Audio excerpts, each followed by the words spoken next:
बताइए और जाति आधारित गणना से आप भाजपा का 18 जो रुख साल रहा। शासन में थे, एकाएक ये नींद कैसे खुली कि जाति जनगणना होनी चाहिए? नीतीश कुमार तो जीतनराम मांझी का कुछ महीनों का पीरियड छोड़ दिया जाए तो 18 साल से शासन में है।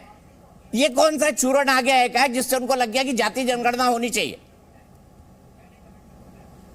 नहीं दीपक जी, कोई नींद खुलने का प्रश्न नहीं है।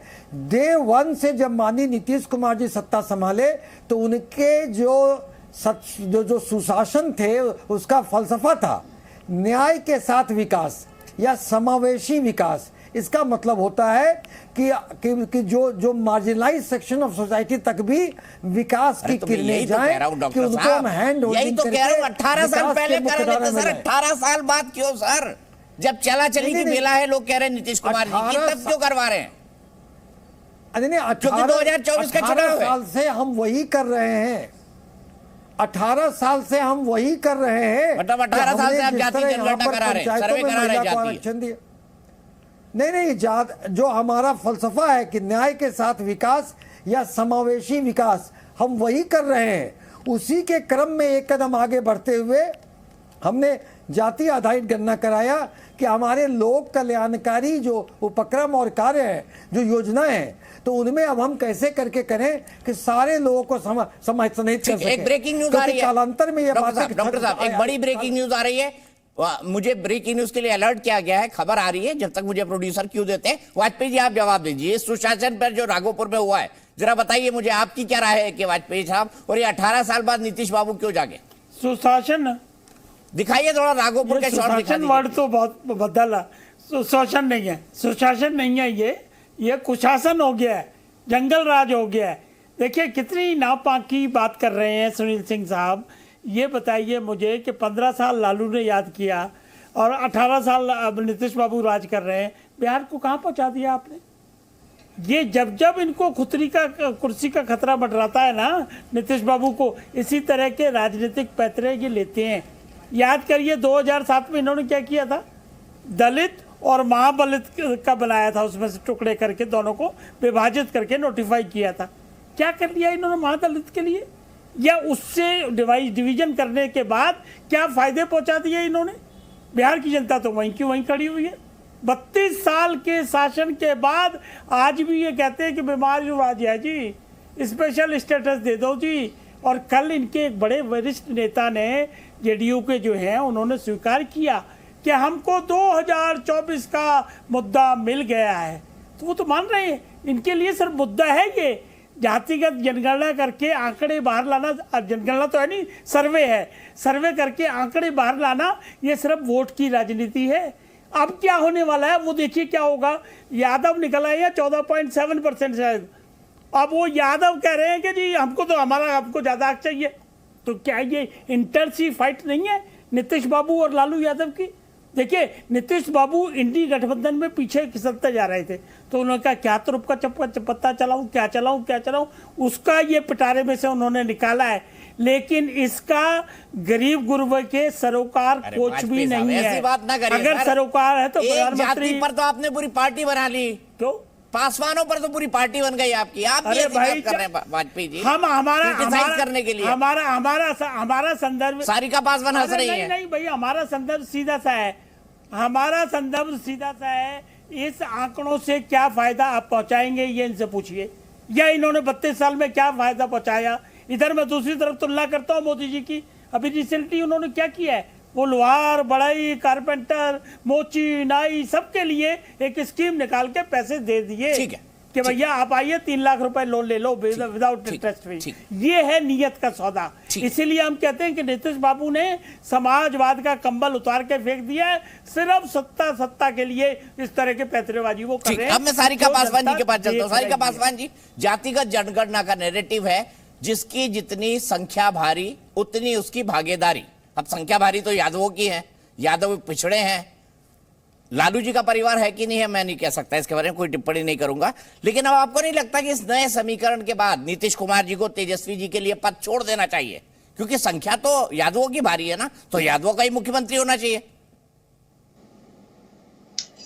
दीपक जी, जब पूरे देश में जाति आधारित गणना होगी और तब जब उसका डेटा सामने आएगा तब सही मायने में तब निर्णय होगा दीपक जी। अभी तो ये बिहार अरे अभी की बिहार का तो जातीय कर लीजिए सारिका जी, देश वो का बात सामने नहीं आई करेंगे। है। अभी बिहार का निर्णय तो कर लीजिए, नीतीश जी को बोलिए, आपके भी मन में होगा कि तेजस्वी जी जो है मुख्यमंत्री बन जाए। मुझे भी अच्छा लगेगा अगर यंग आदमी मुख्यमंत्री बनेगा, देखिए कैसा नया काम करता है।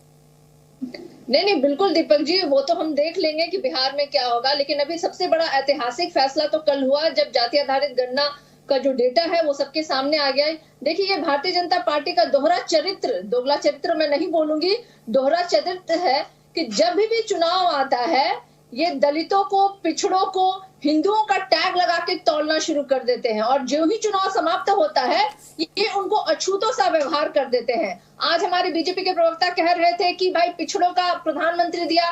देखिए वो पिछड़ों के प्रधानमंत्री नहीं है, वो तो काल्पनिक है, वो तो बनावटी पिछड़े प्रधानमंत्री है। लेकिन वो पिछड़ा समाज जिन्होंने यातना सहा है, संघर्ष सहा है, वही पिछड़ा समाज रण भी करेगा। भारतीय जनता पार्टी गरीबी नहीं खत्म करना चाहती है, गरीबों को खत्म कर देना चाहती है। नफरत है इनको गरीबों से, इन्हें तो प्यार है अडानी और अंबानी से, इन्हें तो प्यार है पूंजीपतियों से, इन्हें तो प्यार है धनादों से, इन्हें तो प्यार है उन लोगों से जो इनको जो 500,000 करोड़ की जो कहते हैं मुद्रा एयरपोर्ट पे जो चरस और गांजे की तस्करी करते हैं। इन्हें प्यार है मणिपुर और संसद में बैठे वो व्यक्ति से जो व्यक्ति महिलाओं पे मोलेस्ट करता है, सेक्सुअली हरास करता है। ये भारतीय जनता पार्टी की असली चेहरा है। आज डर है इनको, दहशत आ रहा है। जिन्होंने हमेशा ही जात और धर्म के नाम पे राजनीति की है, आज जातियों का आंकड़ा सामने आ गया तो आप डर रहे हैं। अरे भाई आप ही लोग थे ना जिन्होंने सर्वसम्मति से बिहार से पारित किया था, फिर डर क्यों?